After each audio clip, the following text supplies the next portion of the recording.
It's Leah Remillet with GopherProPhotos.com, and this is Video Friday, the place to be to polish up the professional side of photography. This is a two-part series that was started last Friday. The question came from Megan G, and she needed to know how she could get more shiz done, or in other words, how was she going to actually start finishing all of the amazing projects she had going. Last week, we talked about the 7 strategies for building habits that are going to help you maintain getting more stuff done all the time. This week, we're covering how to actually tackle all the items you've got going right now.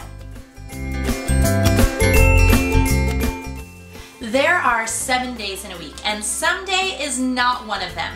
It's time to either assign your visionary ideas a scheduled date or give them the boot. This is going to be an interactive video, so I want you to grab a notepad and a pen and let's get started. First thing we've got to do is get real and accountable, or in other words, really accountable. So what I want you to do is I want you to write down each of the projects that you have in process right now. Now, I don't mean all of those little steps and details that are part of the components of making this big project happen. Rather, I mean the grand big project. So that could be a website revamp, redoing your pricing, increasing your marketing efforts, whatever your major projects are, write those down. Don't worry, I'll wait. The next thing I want you to do is take a look at that list you just made and let's assign the amount of hours you think this project is going to take. Be realistic. Remember, most projects take longer than we think they will. One of my biggest projects right now is assigned 200 hours before I think it'll be complete. And for goodness sake, if you have a project that only takes 1 or 2 hours more to finish it, get it done. Go ahead, pause me again. Now, I personally feel that one of my biggest fears when I get some new great idea is that I'm going to forget it, and it's just too awesome to forget. The technique I'm about to share with you has saved me from getting constantly sidetracked with new projects, and instead I'm able to focus on the project that I set as my top priority and not get sidetracked by the newest light bulb that just went off. So what I do is create a project map for each new idea that pops up.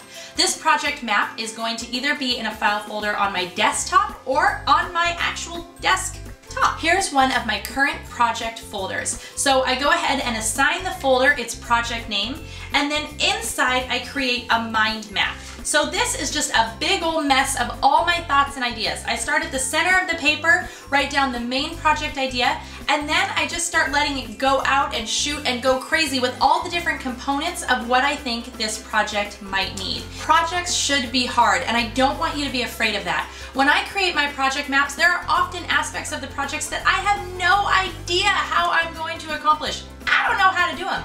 But that's a good thing. It means I am pushing myself. Remember, we can't have growth until we've stretched ourselves past our limits of our comfort zone. I have learned that if you really want to get something done, you will find a way, and if you don't, you'll find an excuse. Now that you know all the projects you have, you've given them a time frame by which you think it'll take to get them done, and you've prioritized them 1, 2, however many, it is time to work on one.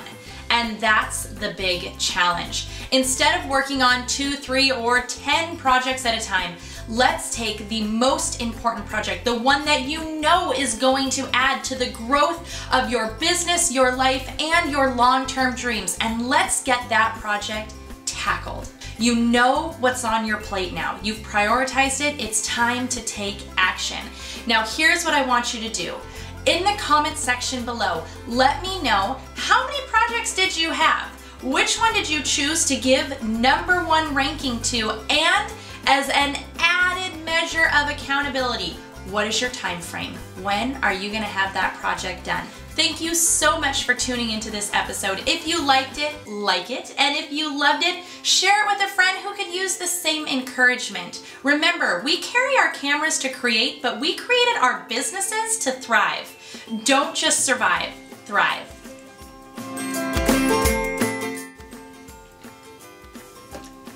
I made that applesauce myself.